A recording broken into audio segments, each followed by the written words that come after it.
ایران کے سابق صدر رفسنجانی حرمین شریفین کے دورے پر آئے تو سعودی حکومت نے ان کی ذمہ داری یہ لگائی کہ آپ ان کو مسجد نبی کا دورہ کرائیں۔ حضرت شیخ حذیفی مدظل العالی ایران کے سابق صدر رفسنجانی کو لے کر مسجد کا دورہ کرا رہے ہیں۔ وہ فرماتے ہیں کہ میں دورہ کراتے ہوئے جب لے کر اسے روضہ رسول پر گیا، اس نے نبی پاک صلی اللہ علیہ وسلم کے مواجہ شریف کے سامنے آپ پر درود و سلام پڑھا۔ درود و سلام پڑھنے کے بعد وہ رک گیا تو میں نے اسے کہا کہ آگے بڑھ کر شیخین کریمین پیغمبر اسلام صلی اللہ علیہ وسلم کے ساتھ آرام فرمانے والے حضرت ابوبکر اور حضرت عمر پر بھی سلام پڑھیں۔ اس موقع پر ایران کے سابق صدر رفسنجانی نے درود و سلام پڑھنے کی بجائے اپنی زبان سے جو بکواس پر مبنی الفاظ نکالے وہ یہ تھے کہ اللہ یلعنہما، اللہ ان دونوں پر لعنت۔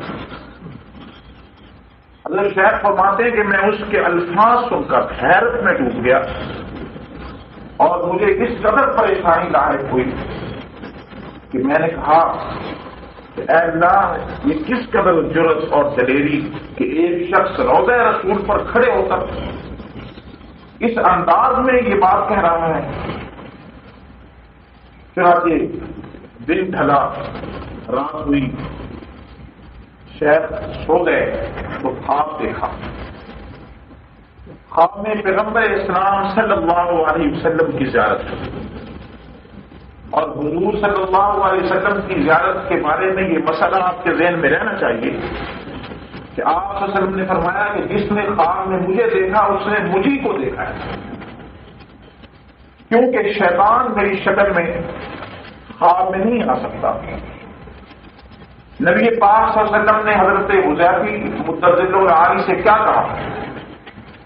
خواب میں آنے والی شخصیت کوئی معمولی شخصیت نہیں ہے اور خواب دیکھنے والی شخصیت بھی عالم اسلام میں منفرد اعزاز کی حامد شخصیت ہے۔ آپ نے فرمایا حذیفی، علماء کو کیا ہو گیا ہے؟ میری امت کے علماء کو کیا ہو گیا ہے؟ ان کی زبانیں گنگ ہو گئی ہیں۔ کفر کی جرأت دیکھو کہ یہود و نصارہ کی فوجیں حرمین کے دروازوں پر آ پہنچی ہیں اور لوگ میرے روضے پر آ کر میرے اصحاب اور میرے ساتھیوں پر لعنت کرتے ہیں اور تم لوگ خاموش ہو اور علماء کرام کی زبانیں بند کیوں ہیں؟ بس خواب سے بیدار ہوئے اور اگلا ہی دن جمعہ کا دن تھا۔ اس جمعے کے دن میں پھر یہ عزم مصمم کر دیا کہ جو ہوتا ہے ہو جائے، میں نے حق بات کا اعلان کرنا ہے۔ میں سمجھتا ہوں کہ یہ لمحہ شیخ حذیفی مدظل العالی کے لیے ایک بڑا تاریخی لمحہ تھا۔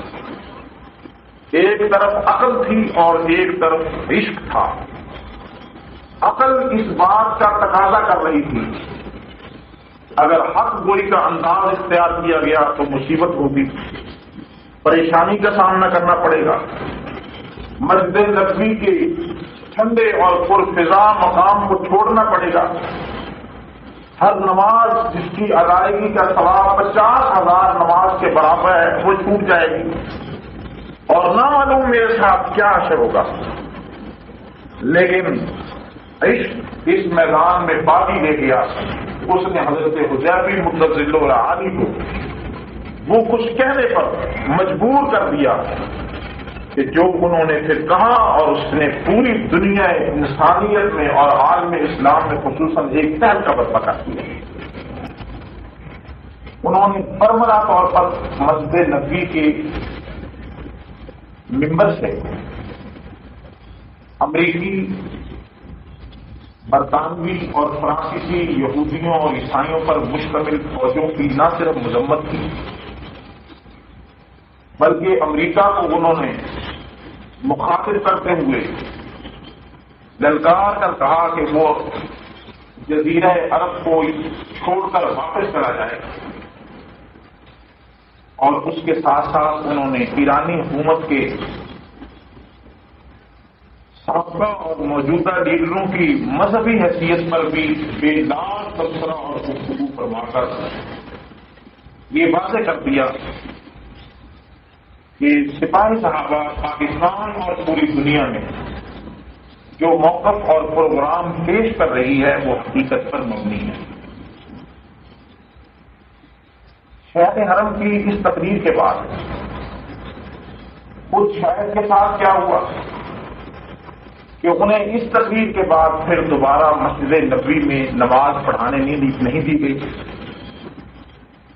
وہ شخصیت جو ہر نماز کی امامت کے لیے مسجد نبوی میں مصلی رسول پر جلوہ افروز ہوتی ہوئی نظر آتی تھی، اس عظیم شخصیت کو قید و بند مصائب و آلام کی وادیوں میں دھکیل دیا گیا